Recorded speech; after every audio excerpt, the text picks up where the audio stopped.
কত কষ্ট কইরা তুমি করলা সাধের বাড়ি,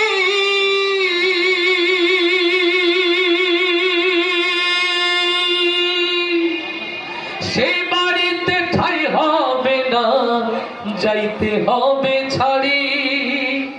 কত কষ্ট কইরা তুমি করলা সাধের বাড়ি, সেই বাড়িতে ঠাই হবে না, যাইতে হবে ছাড়ি।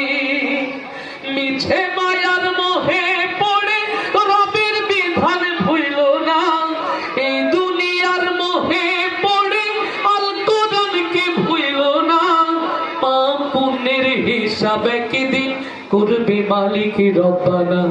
থাকতে সময় করো আমল, ঈমান করো খাঁটি, সৃষ্টি কানা তোমার আমার 3.5 হাত মাটি। আজকে মরলে কালকে 2 দিন, পরের দিন কেউ কাঁদবে না। যাদের জন্য করলা কামাই, মরলে তারা চিনবে না। থাকতে সময় করো আমল, ঈমান